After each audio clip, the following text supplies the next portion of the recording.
धन्यवाद मित्रों। भारतीय जनता पार्टी टोंक जिले द्वारा आयोजित आज इस पत्रकार वार्ता में मंच पर उपस्थित भारतीय जनता पार्टी के सम्माननीय जिलाध्यक्ष जी, भारतीय जनता पार्टी के वरिष्ठ नेता पूर्व मंत्री आदरणीय प्रभुलाल जी,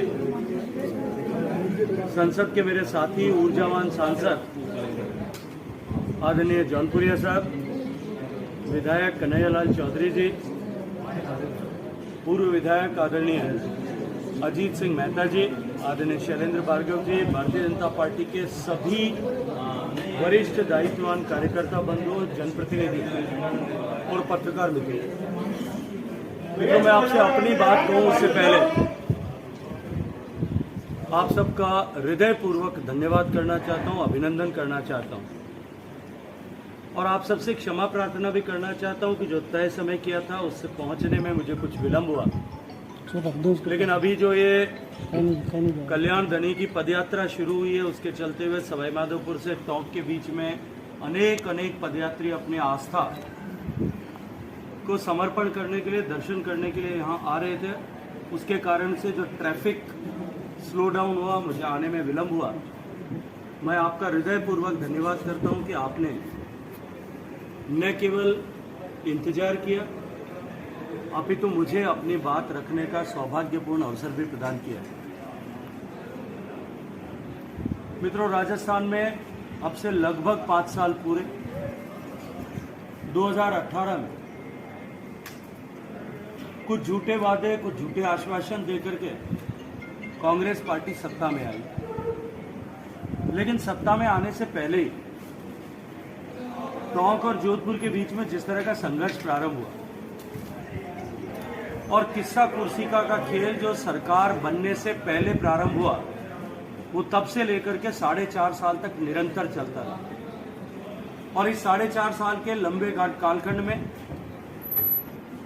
सरकार के मुखिया और मुखिया के सिपहसालार सबकी प्राथमिकता केवल और केवल कुर्सी बचाने या कुर्सी पर बने रहने के होने के चलते हुए राजस्थान के लगभग 8 करोड़ से अनुमान किया जाता है, 2023 के हिसाब से लगभग 7 करोड़ 95 लाख से ज्यादा राजस्थान की आबादी है। राजस्थान के 8 करोड़ लोगों को उसका भारी खामियाजा, नुकसान, दुख और तकलीफ उठानी पड़ी।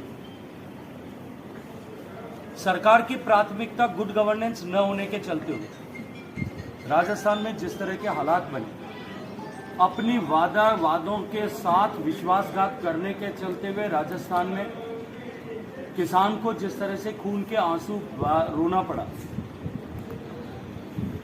किसानों के कर्ज माफी की चर्चा करने वाली सरकार ने जब कर्ज माफी नहीं की, लगभग 20,000 किसानों को राजस्थान में जमीन की नीलामी की तलवार उनके गले में लटक रही थी, उनकी नीलामी हुई। 2000 से ज्यादा किसान आत्महत्या करने को मजबूर हुए। पूरे राजस्थान में देश का सर्वाधिक बाजरा उगाया जाता है। हमारे पड़ोस में हरियाणा में, मध्य प्रदेश में, गुजरात में और कुछ हिस्सा जो पंजाब का लगता है, सब जगह जितना भी बाजरा उगाया गया, सारा बाजरा सरकारों ने खरीदा, एमएसपी पर खरीदा। माननीय प्रधानमंत्री मोदी जी ने जो लागत का 1.5 गुना लाभकारी मूल्य सुनिश्चित किया है, चावल और गेहूं से ज्यादा कीमत में बाजरा सरकारों ने खरीदा, आंध्र प्रदेश की सरकार ने खरीदा। लेकिन सबसे बड़े उत्पादक राज्य में ये दुर्भाग्यपूर्ण है कि जहां पड़ोस के राज्यों के किसान एमएसपी पर 2,500 रुपए से के आसपास दर में बाजरा अपना सरकार को दे रहे थे, वहां राजस्थान का किसान इस वर्तमान सरकार को कोसते हुए 1,200 रुपए में अपनी बाजरी बेचने को मजबूर हुआ। अगर मैं इसको क्वांटिफाई करने की कोशिश करूं, हजारों करोड़ रुपए का धोखा इस राजस्थान की सरकार ने बाजरा उत्पादक किसानों के साथ किया। ठीक इसी तरह से जिस तरह फसल बीमा योजना में जिस तरह से जो है लापरवाही यहाँ राजस्थान में हो रही, आदरणीय प्रभुलाल जी कृषि मंत्री थे, इनके समय में जिस पारदर्शिता के साथ में भारत सरकार की माननीय मोदी जी द्वारा बनाई गई फसल बीमा योजना को लागू किया गया, समय के रहते हुए जिस तरह से इंश्योरेंस कंपनीज के साथ समझौता किया गया, और उस इंश्योरेंस को की पालना में को जिस तरह से सुनिश्चित कराया गया, किसानों को करोड़ों रुपए का मुआवजा दिलवाना सुनिश्चित किया गया। आज राजस्थान में इस तरह के हालात हैं, किसी एक जिले में किसान का प्रीमियम कट जाता है, केंद्र सरकार अपना हिस्सा राशि जमा कराती है और राज्य सरकार नहीं जमा कराने के कारण से किसान को रोने के लिए मजबूर होना पड़ता है। कहीं क्रॉप कटिंग एक्सपेरिमेंट नहीं होने के कारण से कई तहसीलों के हजारों करोड़ रुपये राजस्थान के, इस पूर्वी राजस्थान के 13 जिलों के किसानों के सूखे खेत में पानी आएगा और उनके प्यासे कंठ अगले 40 साल तक प्यासे नहीं रहेंगे। इस बात के लिए भारत सरकार इन 25 के 25 सांसदों को लेकर के काम कर रही है और ये मान करके चलिए कि जिस तरह से हमने काम किया है, अगली बार भी हम 25 के 25 चुन करके आने वाले हैं। देखिए सर, राजस्थान में भाजपा यात्राएं निकालने किस तरह देख रहे हैं विधानसभा चुनाव को लेकर, क्या तैयारी? देखिए, राजस्थान भारतीय जनता पार्टी ने राजस्थान में 4 कुलों से 4 यात्राएं निकालने का ऐसा संकल्प किया है। अभी उसका रूट और एक आध दिन में फाइनल होकर के सारा प्रोग्राम जो है अधिकृत रूप से भारतीय जनता पार्टी के माननीय प्रदेश अध्यक्ष जी या उनके नाम द्वारा नामित कोई व्यक्ति आप सब लोगों के साथ में साझा करेगा। मैं इतना कहना चाहता हूं कि राजस्थान के 200 विधानसभाओं हम जाकर के जन भावना को एक बार संकलित करें। इस कांग्रेस की वर्तमान की नकारा, निकम्मा, अराजक, भ्रष्ट और जो है तुष्टीकरण करके बांटने वाली सरकार को बेनकाब करने के अपने इस यज्ञ को और अधिक आहुति डाल करके, अपने परिश्रम की आहुति डाल करके इसकी ज्वाला को इतनी प्रज्वलित करेंगे कि ये जो विदर्भी ताकतें, ये जो अराजक ताकतें, ये जो बांटने की मानसिकता वाली ताकतें हैं, इन सब ताकतों को हम उस यज्ञ में स्वाहा करने के लिए यात्रा निकालेंगे। सर, एक सवाल मेरा है, पायलट साहब ने कहा है दिल्ली से बड़े बड़े नेता आ रहे हैं भाजपा के, राजस्थान के नेताओं को जगा रहे हैं लेकिन जग नहीं रहे और इनका बोरिया बिस्तरा जल्द बनेगा इस चुनाव में। चलिए, मुझे लगता है कि उनको कुछ लोगों को ऐसी बीमारी हो जाती है, भाई साहब यहाँ बैठे थे उनके सहित सबको, कि जो लोग जागे हुए भी सोते रहते हैं और जो देखना चाहते हैं वही देखते हैं, उस बीमारी को हेलुसिनेशन कहते हैं। एक बार उसकी डेफिनेशन पढ़ करके आगे बता दीजिए। सर, यहाँ करोड़ों का प्रोजेक्ट चल रहा है आईयूडीपीआई का, शहर में 60 से 70% काम लगभग पूरा हो चुका है, मगर लोगों की अब भी शिकायतें हैं कि आईयूडीपीआई ने जो काम किया है, जो वर्क किया है, वो लोकल लगाया है, सब में बदबू आ रही है, कॉलोनी वासी परेशान है। देखिए, अगर मैं बदबू की बात करूँ तो टोंक के हालात खराब है। टोंक में जिस तरह से अवैध बूचड़खाने चल रहे हैं, उनके लिए किसी तरह की कोई व्यवस्था नहीं। गौकशी की जिस तरह की घटनाएं हो रही है और टोंक जिस तरह से एक लाल पानी पर तैर रहा है, ये निश्चित रूप से चिंता का विषय है।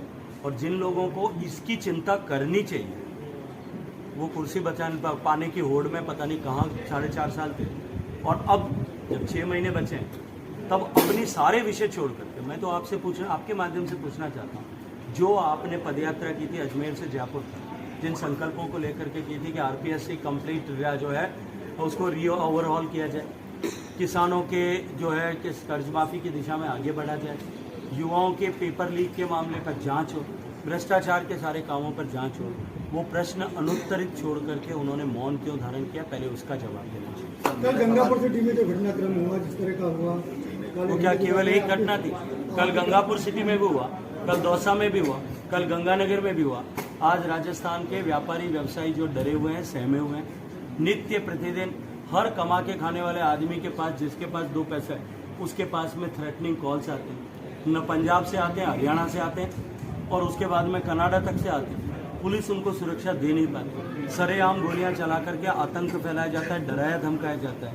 लेकिन पुलिस सुरक्षा देने के बजाय भारतीय जनता पार्टी का कोई कार्यकर्ता अगर सोशल मीडिया पर कोई पोस्ट लिख दे तो एमएलए के दबाव में उनके ऊपर कार्रवाई करने में व्यस्त रहती है।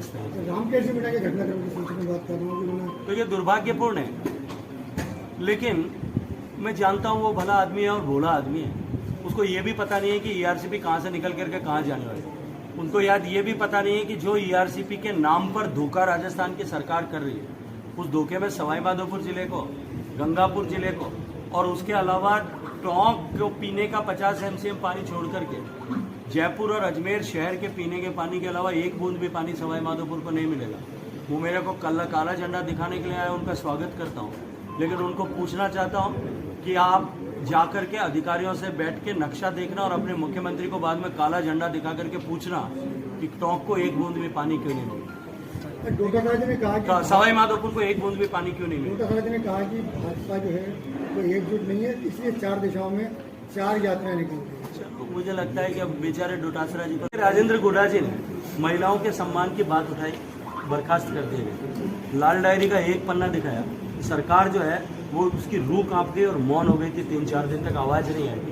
अब पता नहीं अंदर खाते कहीं जाकर के कोई तो पेचअप हुआ है, कुछ हुआ होगा, तभी मुझे लगता है नहीं तो कोशिश की जा रही होगी। ओपीएस को लेकर बीजेपी का आने वाले चुनाव में क्या स्टैंड है? देखिए, भारत सरकार ने उसको लेकर के एक कमेटी बनाई, वो अध्ययन कर रही है, देश भर की परिस्थितियों का अध्ययन कर रही है, उसके कारण से किस तरह का फिजिकल लोड बढ़ेगा, फिजिकल डिसिप्लिन किससे होगा, उसका अध्ययन कर। मुझे लगता है कि एक बार जब तक उसका निर्णय नहीं आ जाए उस पर किसी तरह की टिप्पणी करना समीचीन नहीं होगा। लेकिन जिन राज्यों में उसकी घोषणा की गई थी, चाहे कर्नाटक हो, चाहे हिमाचल प्रदेश हो और चाहे राजस्थान, एक बार उन तीनों राज्यों में अब तक क्या हुआ है जिन्होंने बड़े बड़े वादे किए थे, इसके बारे में अनुसंधान आप लोगों को भी अवश्य करना चाहिए। आप सब पत्रकार मित्र हैं, जितनी जिम्मेदारी समाज के विषयों के संरक्षण की, प्रदेश की जनता के लिए, टोंक की जनता के लिए जितनी आवाज़ उठाने की जिम्मेदारी, सत्य को सामने लाने की जिम्मेदारी जितनी विपक्ष में बैठे हुए हम सब मित्रों की है, मुझे लगता है उतनी जिम्मेदारी लोकतंत्र का चौथा स्तंभ होने के नाते आपकी भी। मैं आपको आपकी जिम्मेदारी बताता हूँ। राजस्थान जल रहा है, राजस्थान की महिलाएं जो हैं त्रस्त है, और हर पुलिस थाने के बाहर एक वाक्य लिखा होता है, अपराधियों में डर और आमजन में विश्वास। ये पुलिस का ध्येय वाक्य है। ये उल्टा हो गया है, अपराधी बेखौफ हो गए और आमजन जो है वो बेचारे डर के मारे जी रहे हैं। आपकी भी जिम्मेदारी है कि ये सत्य जो है ठीक से वहाँ लोगों के बीच में उद्घाटित हो। Thank you sir.